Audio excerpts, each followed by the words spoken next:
जय श्री राम दोस्तों। अभी महाराष्ट्र का जो समस्या है ये पूरा देश में फैला हुआ है। ये समस्या क्या है? भाषाएं आपको जानना पड़ेगा। इस राज्य में रहना है तो इस भाषा को बोलना पड़ेगा। भाई जो जिस राज्य में जीता है वहाँ की धीरे धीरे भाषाएं सीख जाती है और भाषा सीखना चाहिए। ज्ञान, किसी चीज़ को ज्ञान अर्जित करना चाहिए ताकि वहाँ की बात को समझ पाए। लेकिन किसी के ऊपर लठ मार के दबाव दिखा करके ये तो गरीबों के साथ कर सकते हो, सब्जी वाले के पास, ठेली वाले के साथ, छोटे छोटे रोजगार के पास। फिल्म इंडस्ट्री में आप जा नहीं सकते हैं। और आपकी जो महाराष्ट्र की जो जीडीपी है ना वो फिल्म इंडस्ट्रीज के कारण चल रहा है। उसके साथ आप नहीं छेड़ पाओगे। छेड़ोगे किसको? गरीबों को। या राजनीतिक जो है ना, टुच्चा वाला राजनीतिक, नीच वाली जो राजनीति कर रहे हो ना, इससे देश बर्बाद होगा। बाला साहब जिस समय थे वो अपने ज़माने में राष्ट्र के लिए मरते थे, सनातन धर्म के लिए मरते थे।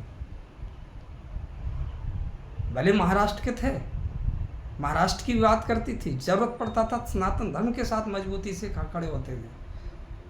और उनके लोग आज क्या कर रहा है? किसी दूसरे धर्म को आप छेड़ नहीं सकोगे। वो यदि दूसरे धर्म वाले को छेड़ोगे तो वो छोड़ेगा नहीं। उसको नहीं बोल सकते हो कि तुम ये नहीं कर सकते, तुम वो नहीं कर सकते, तुम ऐसी भाषा नहीं बोल सकते, कुछ नहीं बोल सकते। भाई सारे खड़े हो जाएंगे एक साथ। हिंदू होकर के हिंदुओं के साथ अत्याचार करते हो, कभी जाति के नाम पे, कभी धर्म के नाम पे, कभी पंथ के नाम पे, कभी मजहब के नाम पे। क्या है? क्या संकल्प ले लिए हो भारत देश को बर्बाद करके डुबोगे क्या? सनातन धर्म को ले डुबोगे क्या? सत्ता इतना तुम्हारे ऊपर हावी हो गया कि सत्ता के लालच इतना हो गया है कि देश को बर्बाद करके बैठोगे। यदि बाला साहब का आदर्श मानते हो ना, उसके पदचिन्हों पे चलने की कोशिश करो। वो महापुरुष थे और तुम पुरुष बचे हो। महा खत्म हो गया तुम्हारा। देश की एकता और अखंडता में ही भलाई है सबका। कोई भी आदमी इस राज कानून के तहत, संविधान के तहत, किसी भी राज्य का व्यक्ति किसी भी राज्य में रह सकता है। कभी यह समस्या तमिलनाडु में होता है, तमिल भाषा जानना पड़ेगा, कभी बंगाल में होता है, कभी वहाँ होता है, कभी गुजरात में होता है। ये क्या चल रहा है? दूसरे धर्म को तो छेड़ नहीं पाओगे। हिंदू होकर के हिंदू को ही परेशान करोगे तुम। दूसरे को छेड़ोगे ना तो वो छोड़ेगा नहीं तुम्हें, सीधा कर देगा बहुत जल्दी। और क्या कहते हो कि ये भाषा सीखना पड़ेगा, या कंपलसरी हो गया है।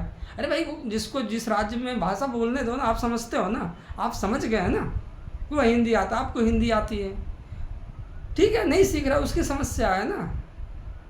आप क्यों मतलब इसको राजनीतिक मुद्दा बना रहे हो? आप इसको देश का सत्यानाश नहीं करो। देश ऑलरेडी कितने टुकड़ों में बंट चुका है। रोहिंग्या, बांग्लादेश और पाकिस्तान से जो 10 करोड़ लोग बसा हुआ है ना करके, उसके ऊपर एक शब्द नहीं बोलोगे। आप तो चाहोगे बसे और वोट दें हमको। वोट के चक्कर में, इस वोट के चक्कर में अपने देश को लेकर मत डूबो, इस सनातन धर्म को लेकर के मत डूबो। देश किसी की पैतृक संपत्ति नहीं है, किसी राज्य का किसी का पैतृक संपत्ति नहीं है। जो जिस राज्य में रहा है उसी राज्य का होगा और किसी कोई नहीं जाएगा। ये ट्रेन, फ्लाइट क्यों चलाया जाता है देश में? बस क्यों चलाया जाता है? एक जगह से दूसरे जगह से यातायात करने के लिए, बिजनेस करने के लिए, रोजगार करने के लिए। तभी तो देश चलेगा। देश कैसे चलेगा? ऐसे थोड़े चल जाएगा जो देश। तो ये जो भेदभाव है ना, विदेशों में नहीं है, ये हमारे देश में है। और ये टुच्चा राजनीतिक नीचता जोपन है ना, हमारे हिंदुओं में ज़्यादातर है। कर लो, छेड़ो दूसरे धर्म वाले को। 10 करोड़ विदेशी लोग आकर के बसे हुए हैं, भगा के दिखाओ। सरकार यदि एक्शन लेगी तो खुद राजनीति करने लगोगे वहाँ पे। तो ऐसे करने से देश नहीं चलेगा। ये नीचता वाली राजनीति करना छोड़ दो।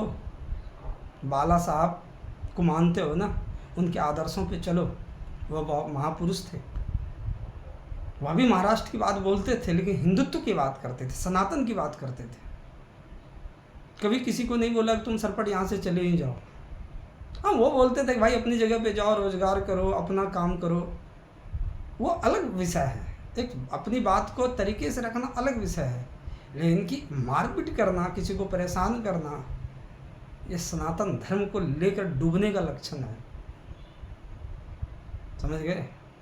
इस चीज़ को समझिए कि सनातन धर्म को लेकर डूबना नहीं है। सनातन धर्म, राजनीति के चक्कर में सनातन धर्म का पतन नहीं करना है, राष्ट्र का पतन नहीं करना है, राष्ट्र का उत्थान करना है। उत्थान करने के लिए राजनीति करो ना। यह छोटी मोटी हरकतें करने से कुछ नहीं मिलता है, बदनामी होती है। क्या लग रहा है जिसने किया उसकी वाहवाही हो रहा है क्या? हम सब एक हैं, मिल के रहें, आपस में सद्भावना से रहें, कितना अच्छा लगेगा। कोई भी व्यक्ति कहीं भी रह सकता है, कहीं स्वतंत्र घूम सकता है। और ऐसे करोगे तो कैसे होगा भैया? जय श्री राम।